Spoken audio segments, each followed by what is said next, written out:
Hello and assalamu alaikum, my mindful community all across the globe. Thank you so much for joining us like every week. आप लोग हर हफ्ते हमें join करते हैं. हमारा Monday mindful nugget हर week upload होता है. हर वीक हमें बहुत सारे रिस्पॉन्सेज आते हैं. पॉजिटिव भी आते हैं, कुछ क्रिटिकल भी आते हैं, नेगेटिव नहीं आते. बड़ी अच्छी बात है. और हमारी कम्युनिटी इतनी प्यारी है कि वो हर चीज को अपॉर्चुनिटी के तौर पे ले रही है. जब से हमारे एक्सपर्ट ने हमें सिखाया है कि हम वीकनेसेस की बात करने के बजाय, नेगेटिविटी की बात करने के बजाय अपॉर्चुनिटीज की बात क्यों नहीं करते, तो हमें बड़ी खुशी है कि यू गाइज आर रिसेप्टिंग वेल. और आप लोग डाउनलोड्स भी कर रहे हैं, आप लोग शेयर भी कर रहे हैं, तो हमें बड़ी खुशी है. एंड आई एम श्योर हमारे एक्सपर्ट भी उतने ही खुश होंगे after hearing this news. And I am sure कि आज उनके पास हमारे लिए कोई जबरदस्त गोल्डन नगेट्स हैं और मैं उनको ऐड कर रही हूँ. अस्सलामु अलैकुम जुएब, कैसे हैं आप? अल्लाह का शुक्र, अल्लाह का शुक्र. जबरदस्त. अच्छा, आप मुझे ये बताइए कि जो आपने लीडरशिप मॉडल और जो आपने एक सिलसिला शुरू किया, जब हमने आपसे वो कम्युनिटी ब्लू शेयर किया था, तो मैं आपको ये बताना चाह रही हूँ कि जो लीडरशिप से रिलेटेड ब्लूज और ऐसे सिचुएशन लोगों ने शेयर करने शुरू कर दिए हैं ज़ुएब, जो कि काफी अलार्मिंग भी है. लेकिन उसके साथ साथ मुझे जो जिस चीज की खुशी हो रही है ज़ोएब, और मेरे ख्याल से आप अग्री करेंगे, आपको भी खुशी होगी, कि अब एहसास ये हो रहा है कि हमारी कम्युनिटी हमारे साथ इस माइंडफुल जर्नी का वाकई एक्चुअल पार्ट बनने लगी है, क्योंकि वो माइंडफुली रिकग्नाइज कर रही है इशू को, और उसके साथ साथ उसको डील कैसे करना है उसके बारे में सोच रही है. क्या ख्याल है आपका? यही कुछ हो रहा है? बिल्कुल. आई थिंक, देखिए, बताना हमारा काम है. और जब एक चीज को बार बार जब हम डिफरेंट कॉन्टेक्स्ट से लेके आएंगे तो एक वो बिहेवियर बन जाता है. जब आप जिसी तरह आप कोई प्रोग्राम देखते हैं, कोई बिहेवियर पिक करते हैं, तो ये लीडरशिप भी एक बिहेवियर है. ये ओवरनाइट चीज नहीं होती. और क्योंकि ये भी नहीं एक अलग बहस है कि लीडरशिप क्या बॉर्न होती है या सीखी जाती है, ये एक अलग प्रोग्राम है. लेकिन आई होती. थिंक जो आपके प्रोग्राम के थ्रू जो जो मैसेज है वो क्लियर है कि जो अगेन जो हम बार बार वो लफ्ज कहते हैं, self awareness, self awareness, self awareness. जब तक आपको अपने बारे में ये चीजें अब जब अंदर सही नहीं होगा तो बाहर सही नहीं हो सकता.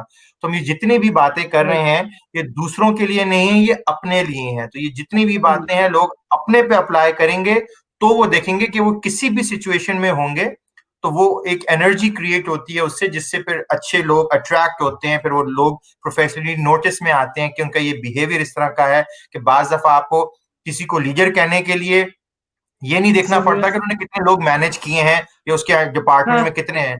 बहुत से हम ऐसे मैनेजर्स को जानते हैं, और मैंने आपसे शायद पहले भी रिसर्च ये शेयर की थी कि रिसर्च क्लियर है कि 70% से ज्यादा लोग अपनी जॉब पैसों की वजह से नहीं छोड़ते, कंपनी के बहुत. बॉस की वजह से छोड़ते हैं. वो इसलिए नहीं छोड़ते कि तनख्वाह कम थी तो छोड़ दिया, वो इसलिए छोड़ते हैं कि अगर बॉस बुरा मिल जाए तो वो फैक्टर्स इतना ज्यादा बढ़ जाता है कि लोग उसकी वजह से जॉब सबसे पहले छोड़ते हैं. तो लीडर जो होता है उसके लिए बॉस होना जरूरी नहीं है कि एक मैनेजर है, आप डिपार्टमेंट के वाइस प्रेसिडेंट या प्रेसिडेंट है. लीडरशिप एक बिहेवियर है, और उस बिहेवियर के लिए सेल्फ एक्चुअलाइजेशन बहुत जरूरी है. जब और ये जो मैं आपसे चीजें शेयर करता हूँ, साइंस ने वो प्रूव कर दी हैं. हमारे पास हमारा दीन भी है उस चीज को रिफ्लेक्ट करने के लिए, लेकिन अब ये कि इसमें एक साइंटिफिक एस्पेक्ट भी आ गया है जिसपे किताबें लिखी गई हैं, लोग कोर्सेज पढ़ते हैं और चीजें करते हैं. तो होपफुली आपके प्रोग्राम के थ्रू आई एम होपफुल कि लोग इस चीज को अप्रिशिएट कर रहे हैं कि विद एक्सपीरियंस जो चीजें वर्क की हैं, मैं वही चीजें आप लोगों के साथ शेयर कर रहा हूँ. जजाकल्ला, थैंक यू सो मच. क्योंकि जिस किस्म का रिस्पॉन्स आ रहा है उससे तो यही लग रहा है कि हमारी माइंडफुल कम्युनिटी हमारे साथ, हम दोनों के साथ साथ, जैसे हम हमेशा कहते हैं कि हमारी जर्नी भी आपकी जर्नी के साथ साथ चल रही है, और हम इस पूरे फेज से बहुत कुछ सीख रहे हैं, मे बी आप लोगों से ज्यादा सीख रहे हैं. तो हम लोगों के माइंडफुल जर्नी के साथ साथ हमारी कम्युनिटी का जर्नी भी चल रहा है. अब ये मुझे याद है कि आपने कहा था कि हम जो लास्ट मॉडल आपने हमसे शेयर किया था, हम उससे एक कॉन्सिक्वेंटली ऊपर एक और नए मॉडल की तरफ जाने वाले. लेकिन बिल्कुल, उससे पहले मैं एक ब्लू आपसे शेयर करना चाहती हूँ. Is that possible? Can I add on to the blue list? बिल्कुल, बिल्कुल. ओके. नाउ जैसे कि आपको याद होगा कि लास्ट टाइम जब आप शेयर कर रहे थे और मैं बार बार माइंडफुली रेजोनेट कर पा रही थी with my relationship with my children, हमें काफी पेरेंट्स ने फीडबैक दिया है, और उसमें कुछ हार्ट वार्मिंग सवाल भी थे।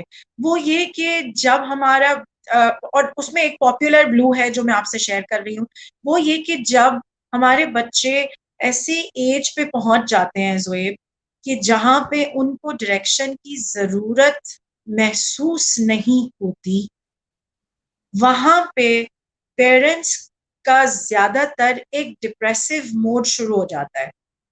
कॉन्फ्लिक्ट तो होता ही है, लेकिन आप अग्री करेंगे कि कुछ एक डिप्रेशन भी सीप इन करता है, और वो ये कि फीलिंग ये हो जाती है that may be our child does not need us any, may be they're too independent, या वो इतने इंडिपेंडेंट अपने आप को समझ रहे हैं कि उनको लगता है हमारे किसी डायरेक्शन की उनको जरूरत ही नहीं है। जिसके बाद फिर वो बड़े बड़े वो जो एक जो होता है ना, जिसको हम कहते हैं कि वो जो कॉन्फ्लिक्ट होता है, वो छोटी टेबल टॉक से निकल के दरवाजे बंद, बच्चों का सिक्लूजन, खाना बंद, और अजीब सी चीजों में ट्रांसपायर कर जाता है। तो ऐसे ही कुछ पेरेंट्स के ब्लूज थे जिनको मैं कंबाइन करके कुछ आपको एक हाइब्रिड सा प्रेजेंट कर रही हूँ आज, और आपसे रिक्वेस्ट करूंगी कि जो मॉडल आप शेयर करेंगे उसमें जरूर हमें बताइएगा कुछ ऐसी चीजें कि जिससे ये वाला blue parents as parents with their children शायद डील कर सकें। जोए। ज़ोरा, ये बहुत ही अच्छा क्वेश्चन है आपका। जब आप ये बात कर रही थी तो मुझे रिसेंटली मैं स्पीकर का नाम भूल रहा हूँ, लेकिन ओपरा जो है यहाँ पे फेमस जो है सेलिब्रिटी, तो उनके फेवरेट है। प्रोग्राम में वो आई थी, वो जी। चाइल्ड साइकोलॉजिस्ट हैं। तो वो अ, अच्छा। वो चीज़ मुझे भी as a desi parent, to be honest, as a desi माँ, एज़ अ देसी फादर मुश्किल से हज़म हुई। क्योंकि आपने जो ये कहा ना कि माँ-बाप ये फ़ील करते हैं कि हम डायरेक्टिव अब नहीं कर पा रहे हैं और बच्चे इंडिपेंडेंटली चीज़ें कर रहे हैं। तो उस प्रोग्राम में मैं उनका नाम भूल रहा हूँ, लेकिन मेन चीज़ ये थी कि असल में पेरेंट बनना ये नहीं है कि आपने बच्चों को डायरेक्ट करना है। पेरेंट बनना, ये चीज़ मैंने उस प्रोग्राम से सीखी थी कि ये है कि आपको बच्चों की इंडिविजुअलाइज़ेशन को प्रमोट करना है। जिसमें अगर हम अपनी चीज़ों को कहते हैं ना ज़बरदस्ती डालेंगे, तो वो नहीं हो सकता है। जिस तरह हमने एज़ एजुकेटर्स बात की है कि पाकिस्तान में एक जब हम छोटे होते थे तो उस वक़्त मेमोराइज़ेशन का ही था लर्निंग स्टाइल। तो माँ-बाप बिल्कुल। वो बच्चों को पढ़ाते हुए भी यही चीज़ एक्सपेक्ट करते थे, टीचर्स भी यही चीज़ एक्सपेक्ट करते थे। तो लेकिन बच्चा हर कोई इस तरह नहीं पढ़ सकता, क्योंकि वो डिफरेंट लर्निंग स्टाइल के थे। क्योंकि हमें इस चीज़ के बारे में नहीं पता था, हम ये समझते थे कि अच्छी पढ़ाई का मतलब यही है कि फर्स्ट इंसान इसी तरह आ सकता है। और ट्रू स्टोरी मैंने आई थिंक ये बहुत पहले भी शेयर की थी आपसे कि मेरी वाइफ की मेमोराइज़ेशन बहुत अच्छी है, कि मेरी सास जब हाँ। उनको पढ़ाती थी तो वो फुल स्टॉप तक मेरी वाइफ को याद रहता था, लेकिन मैं इस तरह सीख ही नहीं सकता। तो इस वजह से उस ज़माने में जब स्कूल सिस्टम में था तो मेरी वाइफ बताती हैं कि वो ए ग्रेड स्टूडेंट रही हैं और मैं एक मिड लेवल एवरेज स्टूडेंट था। मैं इम्प्रूव उस वक्त किया जब मैंने बाहर निकला और जब मुझे और तरीकों से जब पढ़ने का और एक्सप्रेस करने का तरीका मेरा, मेरी असेसमेंट डिफरेंट हुई। तो उससे मुझे पता चला कि नहीं, मैं पढ़ाई में बुरा नहीं था, मेरी लर्निंग स्टाइल बुरी डिफरेंट थी। इसी तरह जो आप कह रही बिल्कुल। कि डायरेक्टिव की बात है, तो हर बच्चे, अब मेरे एक बेटा एक बेटी है, दोनों में जमीन आसमान का फर्क है। मैं गिल्टी हूं कि ये सब कुछ बताने के बाद भी मुझसे गलतियां होती हैं, वो एज अ जी। फादर कि नहीं ऐसे ही करना है, तुमने ऐसे ही करना है। लेकिन जो चीज मेरी बेटी हाँ। ने एक दफा सुनने में कर ली थी, वो मेरे बेटे ने 10 दफा कहने के बाद भी नहीं की। कि बाज दफा मेरी वाइफ को एक टॉय लेके फ्लश में रखना पड़ता है, कहती है मैं फ्लश कर दूंगी अब तुमने नहीं सुना तो मकसद कहने का ये कि हमें ये एक्सेप्ट करना होगा कि हर बच्चा एक यूनिक बच्चा होता है। हमें उनको समझ के जब चलेंगे तो हम खुद फिर अगेन जो आप लास्ट का रेफरेंस दे रही हैं, हम देखेंगे कि उस हाँ। सिचुएशन में हमें डायरेक्टिव बनना है, कोच बनना है, सपोर्ट करनी है, डेलीगेट करनी है। ये नहीं हम सोच बिल्कुल। सकते कि बच्चा है तो हमने उसको डायरेक्ट ही करनी है, डायरेक्ट ही करनी है। वो हम खुद जानते हैं। आप 4 साल के एक लड़का या लड़की या दो भाइयों को या दो बहनों को कंपेयर करेंगे तो आप बोलेंगी 4 साल में ये तो ऐसा नहीं था, लेकिन 4 साल में वो तो ऐसा था। इसलिए क्योंकि हम एक ही लेंस से देख रहे हैं। तो आई थिंक अगेन बात हम एज पेरेंट्स पे ही आ जाएगी कि हमें सेल्फ एक्चुअलाइजेशन करनी है। हमें ही एक्सेप्ट करना हो कि हम क्यों सैड फील कर रहे हैं, इसलिए फील कर रहे हैं क्योंकि हमारे माँ बाप ने हमें ऐसे ही पाला था और हम अच्छा जी कर लेते थे। लेकिन हाँ अभी हमें समझना होगा कि विद टाइम चीजें इन्वॉल्व हो रही हैं। साइंस ने हमें समझा दिया कि ब्रेन कैसे वर्क करता है। हम जिन बच्चों को पहले नालायक समझते थे, वो बच्चे नालायक नहीं थे, उनका लर्निंग स्टाइल्स डिफरेंट थे, लेकिन माँ बाप को नहीं पता था तो वो उसी चीज को करते थे। इसी तरह बच्चों की पर्सनैलिटीज डिफरेंट होती हैं। कोई मैथ में ज्यादा स्ट्रांग है, कोई साइंस में ज्यादा स्ट्रांग है, कोई आर्ट्स में ज्यादा स्ट्रांग है। तो स्कूल सिस्टम में या घर के माहौल में हमें ये समझना होगा कि हमने उसको किस तरह एडजस्ट करना है, जो हमारे एक नेक्स्ट टॉपिक पे आज आ जाएगा, क्योंकि उसी पे आई थिंक ये बहुत अच्छा आपका सवाल था, क्योंकि इमोशनल इंटेलिजेंस लीडरशिप में एक बहुत फेमस कॉन्सेप्ट है जो पढ़ाया जाता है। जिस तरह हमने इमोशनल इंटेलिजेंस, तो इमोशंस जब हम लफ्ज सुनते हैं तो इमोशंस हमने जैसे मूड एलिवेटर पढ़ा था कि डिफरेंट मूड्स होते हैं, ग्रेटफुल, वाइज, एंग्री, अपसेट, सब कुछ, और सबसे लोएस्ट था डिप्रेस था। तो डिफरेंट मूड्स होते हैं। और हमने एक चीज पढ़ी थी उसमें कि हमने कॉन्सेप्ट के बारे में पढ़ा था, द थिंकिंग कोन। थिंकिंग कोन का मतलब ये था कि जो आपका मूड होता है उससे आपका जो होता है माइंड, क्योंकि मूड अंदर है, मूड के बाद जो आपके दिमाग में जो चल रहा है वो भी अंदर है। तो आपकी जो थिंकिंग होती है वो जो है आपके अंदर चल रही होती है। तो उससे जो आपकी सोच क्रिएट होती है, उससे आपके जो इमोशंस और बनते हैं। फिर जब आप बिहेवियर आउटपुट है जो एक्शनेबल है, जो हम देख सकते हैं, जब तक फिर तो आपका एक्शन आपके बिहेवियर से डिपेंडेंट होता है। अगर आप अपसेट फील कर रहे हैं, अगर आप डिप्रेस फील कर रहे हैं, तो आपको सोचे भी डिप्रेस की आएंगी। और अगर आप कोई काम कर रहे हैं, गाड़ी चला रहे हैं, कोई खाना बना रहे हैं या कोई ऑफिस का काम कर रहे हैं, तो उसमें मोस्ट लाइकली वो प्रोडक्टिविटी नहीं दिखेगी।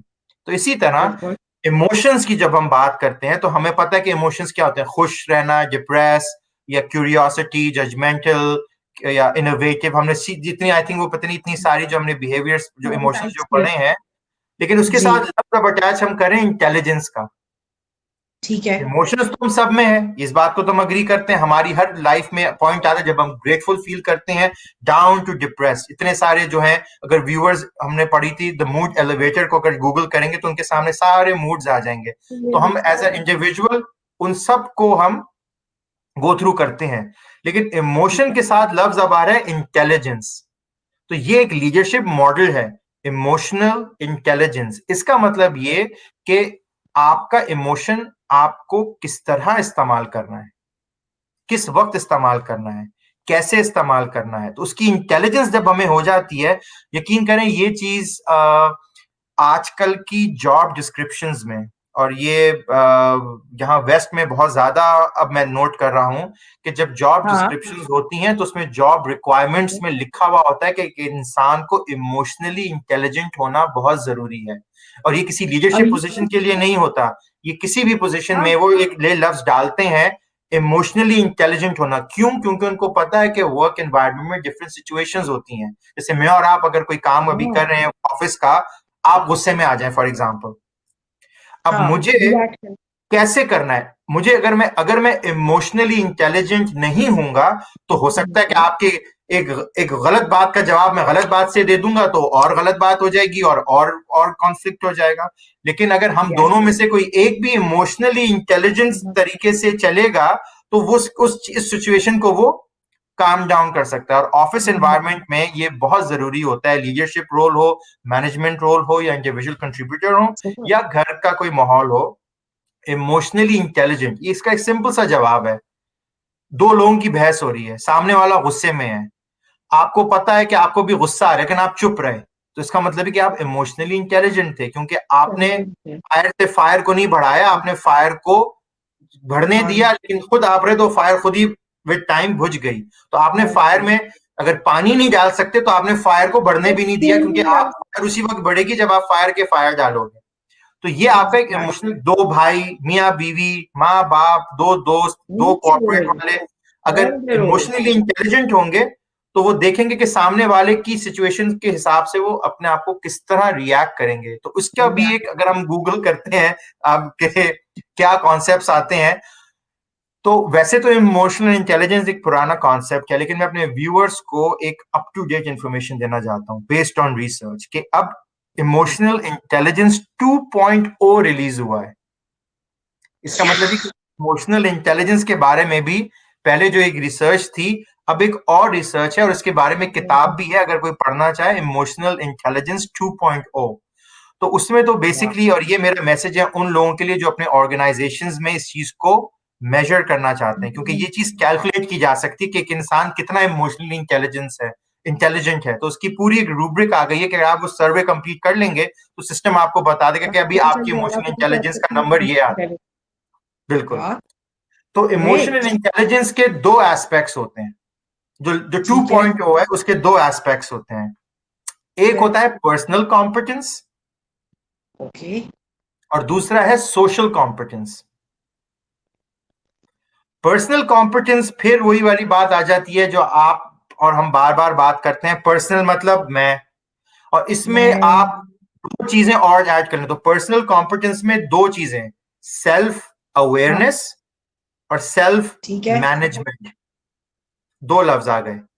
सेल्फ अवेयरनेस, क्योंकि देखिए सेल्फ अवेयरनेस का मतलब यह कि आपको पता है कि आपके किस चीज में आपको गुस्सा आता है, कौन सी चीज आप में खुश होती है, कौन से आपको क्या मूड्स होते हैं, तो सेल्फ अवेयरनेस इसको कहते हैं।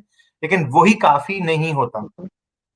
सिर्फ ये जानना कि मुझे ये काम या कोई मुझसे ऐसे बात करेगा तो मुझे गुस्सा आ जाएगा, तो ये तो अवेयरनेस पे आती है, तो बहुत अच्छी बात है। लेकिन सेकंड इसमें मैंने लफ्ज बोला सेल्फ मैनेजमेंट, आपने आपको उसको मैनेज कैसे करना है। तो ये दो कॉम्बिनेशंस जब मिलते हैं, ये दोनों सेल्फ अवेयरनेस और सेल्फ मैनेजमेंट मिलके बनते हैं पर्सनल कॉम्पिटेंस। तो इसका आप बेसिकली इसका मतलब ये है कि इंसान अपने आप को समझे और किस तरह अपने आप को मैनेज करेगा।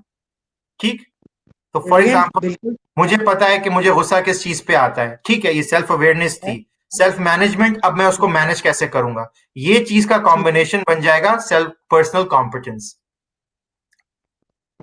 ठीक है, तो ये एक कैटेगरी हो गई। दूसरी कैटेगरी हमने बोली सोशल कॉम्पिटेंस। तो सोशल कॉम्पिटेंस का मतलब बिल्कुल वही है जैसे हम सोशल का मतलब होता है, ये हमारे बारे में बात नहीं हो रही, अब हमारी सराउंडिंग के बारे में बात हो रही है। तो सराउंडिंग में फिर वही बात आ जाती है, जैसे पर्सनल अवेयरनेस थी, इसी तरह सोशल अवेयरनेस एक होती है। अच्छा, देखिए दो, मैं ऐसे फिंगर करके आपको समझाता हूं। हमने पहले बात की दो कैटेगरीज हैं, एक है पर्सनल कॉम्पिटेंस और एक है सोशल कॉम्पिटेंस।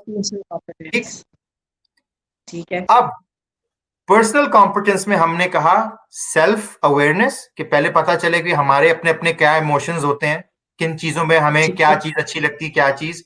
दूसरी चीज थी सेल्फ मैनेजमेंट, जब आपको पता चल गया, जैसे हमने मूड एलिवेटर में भी पढ़ा कि भाई अगर आप डिप्रेस फील कर रहे हैं या एंग्री फील कर रहे हैं तो समझें अपने आप अपने बारे में कि आपको क्या चीजें हैं जो आपको गुस्सा दिला रही हैं, और अब आपने उसको मैनेज कैसे करना है, कैसे करेंगे। ठीक है। तो ये दो चीजें थी। इसी तरह अब हम आ जाते हैं सोशल कॉम्पिटेंस की तरफ। पर्सनल कॉम्पिटेंस थी हमारे बारे में, जिसमें ये दो चीजें थी। सोशल कॉम्पिटेंस का मतलब है, सोशल का मतलब ये बाहर, एक्सटर्नल। ठीक, ठीक है। इसमें दो चीजें अगेन आ जाएंगी। पहली चीज आ जाएगी सोशल अवेयरनेस, आपका बाहर का माहौल कैसा है उसके बारे में अवेयर हूं। क्योंकि अगर मैं अपनी नजर से देखूं और मैं आपसे और तीन चार और लोगों से हमारी कोई बोर्ड मीटिंग हो रही है, और अगर माहौल कैसा है, सोशल अवेयरनेस चाहिए मुझे, लोग अच्छे मूड में है, बुरे मूड में है, कौन चिड़चिड़ा है, कौन नहीं है, तो ये सोशल अवेयरनेस बहुत जरूरी है। ये आदमी नहीं कर सकता कि वो इग्नोर कर दे। जैसे आप अगर आप टीचर हैं, क्लास में जा रही हैं, तो आपको अपनी सोशल अवेयरनेस का होना जरूरी है, क्योंकि आपने अपने बच्चों का पढ़ने का मूड नहीं है और आपने बोला कि मैंने तो आज ऐसे ऐसे ही पढ़ाना है, तो उसका मतलब कि आप सोशली अवेयर नहीं हो रहे, नहीं है, क्योंकि आप इग्नोर कर रहे हैं। आप सिर्फ यही सोच के आई हैं कि नहीं, मेरे पास 1 घंटा है, मैं आऊंगा और मैंने ये पढ़ा देना है। मैंने इग्नोर कर देना है कि मेरे स्टूडेंट्स कैसा फील कर रहे हैं। ये आप घर में हैं, आप एज अ मदर कोई माहौल क्रिएट, आपको कुछ कराना है, लेकिन आप देख रहे हैं कि घर में सब लोग कुछ और मूड में और आप कुछ और कराना चाह रही, लेकिन आप लोग नहीं, आज तो हम सब ने, फॉर एग्जाम्पल आपने बोले आज घर में सब मेरी हेल्प करेंगे सफाई में, लेकिन आपने सोशल अवेयरनेस नहीं देखी कि कोई थका हुआ था या किसी की कोई सो रहा है, किसी की क्या है। तो सोशल अवेयरनेस बहुत जरूरी है, क्योंकि आपको फैसला करने के लिए अपने सोशल कॉन्टेक्ट्स को करना जरूरी है। तो again similar to personal awareness, social awareness भी बहुत जरूरी है। और दूसरी चीज आ जाती है रिलेशनशिप मैनेजमेंट। जिस तरीके से हमने सेल्फ मैनेजमेंट की बात की थी, आपको रिलेशनशिप मैनेजमेंट भी बहुत जरूरी है, क्योंकि अवेयरनेस होना, तो आपको, जैसे मैं और आप अगर बात कर रहे हैं सोशल कॉन्टेक्स्ट में, आपका मूड खराब है फॉर एग्जाम्पल, तो ये तो मुझे अवेयरनेस तो मिल गई, अब मैंने इसको मैनेज कैसे करना है, तो सेकंड चीज थी मैनेजमेंट। तो ये कॉम्बिनेशन बन जाता है सोशल कॉम्पिटेंसी, और जो मैंने आपको सेल्फ अवेयरनेस और सेल्फ मैनेजमेंट की बात की थी, वो बन जाता है पर्सनल कॉम्पिटेंस। तो इमोशनल इंटेलिजेंस 2.0 में ये दो कंपोनेंट्स हैं, पर्सनल कॉम्पिटेंसी के बारे में और सोशल कॉम्पिटेंसी के बारे में। ये चीज जब इंसान को समझ में आ जाए कि हमने इसको किस तरह मैनेज करना है, तो वो एक इमोशनल इंटेलिजेंट इंसान हो जाता है। इसके बारे में अगर आप ज्यादा, क्योंकि इसमें अब रूब्रिक्स भी आ गई हैं कि आप अपना एक स्कोरिंग सिस्टम है, आई डोंट नो अगर अवेलेबल है ऑनलाइन फॉर फ्री, लेकिन अगर कॉर्पोरेट में ये लोग सुन रहे हैं तो इमोशनल इंटेलिजेंस 2.0 की किताब है, जिसकी पूरी एक टूल किट आती है, जिसमें वो एक कोड देते हैं, जिसमें आप असेसमेंट कर सकते हैं और वो आपको एक स्कोर दे देगा कि आप कितने, आपकी ओवरऑल इमोशनल इंटेलिजेंस स्कोर क्या है, और आपका पर्सनल कॉम्पिटेंस स्कोर कहाँ है, और आपका सोशल कॉम्पिटेंस स्कोर कहाँ है। क्योंकि हो सकता है कि आप पर्सनली तो बहुत अवेयर हो, लेकिन आपको सोशल से कोई परवाह नहीं है। हो सकता है कि इंट्रोवर्ट इंसान जो होता है, जो बहुत इंट्रोवर्ट है, उसको सोशल एस्पेक्ट्स का ज्यादा नहीं, उसको अगर परवाह हो रही, तो फिर और एक्सट्रोवर्ट का उल्टा हो सकता है, एक्सट्रोवर्ट अपने बारे में नहीं सोचेगा, वो सोशल को ज्यादा फोकस करेगा। तो दोनों में, इंट्रोवर्ट एक्सट्रोवर्ट में, ये कंपैरिजन नहीं सही हो जाएगा। तो इसलिए ये दोनों एस्पेक्ट्स का होना बहुत जरूरी है। आई थिंक आज मैंने बहुत उंगलियां इस्तेमाल कर ली। One, personal competence, social competence. Personal competence में सेल्फ अवेयरनेस, सेल्फ मैनेजमेंट बहुत जरूरी है। सेल्फ अवेयरनेस, मेरा मूड किस तरह है, मुझे क्या चीजें पसंद है क्या नहीं है, और उसको मैंने मैनेज कैसे करना है। सोशल कॉम्पिटेंस, उसमें सोशल अवेयरनेस, हमारे माहौल में कैसे, घर का माहौल है, कंपनी का माहौल है, डिपार्टमेंट का माहौल है, मेरे ऑफिस का माहौल है, कैसा है, और फिर उसकी रिलेशनशिप मैनेजमेंट में कैसे करूंगा। इन दोनों का कॉम्बिनेशन जो है, वो फिर आपको आपके इमोशनल इंटेलिजेंस के बारे में बताएगा। तो मेरा आज की समरी में यही है कि इंसान जितना अपने आप को और अपनी सराउंडिंग को समझ के फैसले करेगा, वो एक इमोशनल इंटेलिजेंट आदमी है। जो इंसान अपने आप को सोच के फैसले करेगा लेकिन सोशली नहीं देखेगा, उसमें फायदा नहीं है। इंसान अगर सोशली देखेगा लेकिन अपने आप को देख के नहीं करेगा, तो उस डिसीजन में जान नहीं होगी, वो फ्रूटफुल नहीं रहेगा। इसलिए दोनों का कंबाइन होना बहुत जरूरी है। जबरदस्त। और आपको पता है ज़ुएब, आपने आज हमारे लिए एंडोर्समेंट भी कर दी है मेंटरिंग आपके प्रोग्राम के। आप पूछे कैसे? कैसे कैसे मैंने कैसे कर दिया? कैसा कर दिया, अब मैं आपको बताती हूँ। वो ये कि पाकिस्तान में mentoring hub thankfully has been the first and is the first institution ever to use the component of EQ and EI, emotional quotient, emotional intelligence, why for skills training. जिसका मतलब ये कि अगर हम कोई स्किल सिखाते हैं तो बगैर EQ और EI के ऊपर काम किए बगैर अपनी ऑडियंस को हम एक्सेल भी इस्तेमाल करना नहीं सिखाते। क्योंकि इस बात की इंपॉर्टेंस मैंने भी तब समझी ज़ुएब, जब मैं अपना NLP मास्टर प्रैक्टिशनर कर रही थी कोर्स, और इंटरनेशनल माइंडफुल कम्युनिटी के साथ एक ट्रेनिंग प्रोग्राम कर रही थी, जो 100 दिन का एक ट्रेनिंग था कॉम्प्रिहेंसिव उन लोगों के साथ। और उसमें उन्होंने और बातों के साथ हमें सिखाया कि हम किस तरीके से इमोशनल क्वोशंट और इमोशनल इंटेलिजेंस हमें कोई स्किल या कोई एक्सपर्टीज को शॉर्ट टर्म, लॉन्ग टर्म या फॉर एवर सिखा सकती है, याद रख सकते हैं हम। सो वो हमने जो, तो आपने आज इतनी प्यारी इंडोर्समेंट की है मेंटरिंग हब के लिए कि मजा आ गया, जबरदस्त हो गया। And I am so happy viewers को कि इमोशनल इंटेलिजेंस, जैसे मैंने आपको कहा कि अब जॉब डिस्क्रिप्शंस में भी आने लगा है। जब इंटरव्यूज होते हैं तो मैनेजर्स अब इस लेंस से बात करते हैं, क्योंकि आपने इंटरव्यूज में देखा होगा कभी सिचुएशनल बेस्ड सिनेरियोज दिए जाते हैं एम्प्लॉइज को, ताकि उनकी इमोशनल इंटेलिजेंस को वो समझ सकें। क्योंकि जिन ऑर्गेनाइजेशंस में इमोशनल इंटेलिजेंस के बारे में ट्रेनिंग हो जाती है, तो उनका वो लेंस, उनके सवाल स्पेसिफिकली इंसान के पर्सनल एंड सोशल कॉम्पिटेंस को मेजर कर रहे होते हैं। तो जो लोग इंटरव्यूज के लिए तैयारी कर रहे हैं, वो इस चीज को समझें कि वाह, इंटरव्यू में जाने से पहले ये इमोशनल इंटेलिजेंस के क्वेश्चन को जरूर समझ लें, क्योंकि आपका जो बिल्कुल प्रोस्पेक्टिव मैनेजर है वो उसकी लेंस, अगर वो बेस्ट प्रैक्टिसेस को फॉलो करने हैं, तो अभी सिर्फ बात इतनी सी नहीं नहीं रही कि आप टीम वर्क अच्छा करते हो कि नहीं करते हो, आप ये वर्क अंडर प्रेशर अंदा करते हो कि नहीं करते हो, क्योंकि बाज दफा team work, work under pressure, ऐसी चीजें जॉब डिस्क्रिप्शन में आती हैं, लेकिन अब इमोशनल ये भी इंटेलिजेंस एक डिफरेंट लेवल की इंटेलिजेंस है जो एक्सपेक्टेड होती है एम्प्लॉइज में, और ऑब्वियसली घर में भी बहुत जरूरी है, हमारे लिए होती है। बिल्कुल।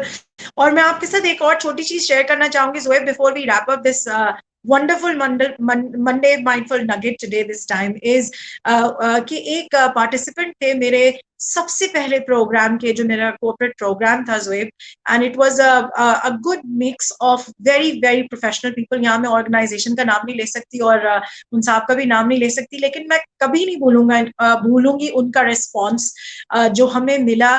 फर्स्ट 2 दिन का था हमारा वो प्रोग्राम जोएब, और हमारा जब फर्स्ट डे गुजर गया और हम सेकेंड डे मिले, और जब मैं सेकेंड डे शुरू करने वाली थी प्रोग्राम का सेकेंड हाफ और मैंने फीडबैक लिया, तो this very lovely person who was the age of 75, माशाल्लाह, and he still serving in the corporate sector, working positively, उन्होंने मुझसे एक बात कही कि फर्स्ट डे के सेशन के बाद, जिस वक्त, क्योंकि फर्स्ट डे ऐसा होता है या फर्स्ट फ्यू आवर्स हुए वैसे होते हैं हमारी ट्रेनिंग के, जिसमें हम EQ और EI के ऊपर काम करते हैं ऑडियंस के साथ, तो कोशिश करते हैं कि हम लोग एक सर्टेन लेवल पर आ जाएं और फिर हम स्किल सीखना शुरू करें। तो उन साहब ने मुझसे ये कहा कि पहली दफा उनको घर जाने के बाद जब उन्होंने पूरे दिन के बारे में सोचा, तो उनको पहली दफा 75 ईयर्स की एग्जिस्टेंस में लगा कि वाकई वो एक इंसान है जो एग्जिस्ट करते हैं एज अ ह्यूमन। और उन्होंने ये कहा कि मैंने इतनी रिस्पॉन्सिबिलिटीज निभाई हैं, अपने बच्चों की शादियों से लेके एजुकेशन को लेके जिम्मेदारियां उठाई हैं, सब चीज किया है, लेकिन मैंने कभी भी अपने लिए ऐसे नहीं सोचा था जैसे मैंने कल सोचा। तो वो बहुत एक ऐसी बिल्कुल, चीज आई है जो मैं थिंक कभी भूल नहीं पर्सनल सकती। कॉम्पिटेंस और सोशल अवेयरनेस, जिस तरह जब जब आप इस तरह बात करते हैं तो इंसान फिर सोचने पे मजबूर हो जाता है कि मैं अपने आप को हाँ जानूं, अपने बारे में जानूं, और जी, हमने जितनी भी बातें की हैं, जितनी भी जो भी हम प्रोग्राम्स करते हैं उसमें अपने आप में self discovery, self awareness, self recognition, self self ही सारा है, क्योंकि जितना आपको अपने बारे में पता चलेगा उतना ही आप फिर सिचुएशन, जब तक आपका अंदर सही नहीं होगा आप बाहर का कुछ आपको अच्छा नहीं लगेगा। तो आई थिंक ये ही एक, आई थिंक मैसेज हमारा कंसिस्टेंट ही है, ये सिर्फ डिफरेंट फ्लेवर्स हैं उसी सेल्फ सेल्फ बिल्कुल सेल्फ इंसान को समझने के लिए। बिल्कुल परफेक्ट हो गया। Thank you so much for this beautiful Monday mindful nugget again, and we will catch you next week. और सब लोगों को आप अपना हफ्ता अच्छा गुजारिए, जल्दी से फीडबैक दीजिए। प्रमोट एजुकेशन का वीडियो लिंक गिवन होगा हमारे अपलोड के साथ, उसको भी जरूर देखिए, क्योंकि हमारे जो ये माइंडफुल एक्सपर्ट हैं जो बहुत हम्बल है लेकिन बहुत जबरदस्त एक्सपर्ट है और हमें समझाते भी बड़े मजे से हैं। हम मिलेंगे इंशाल्लाह नेक्स्ट वीक जोएब आपसे, and until next time take care, God bless, Pakistan जिंदाबाद, थैंक यू वेरी मच। जिंदाबाद।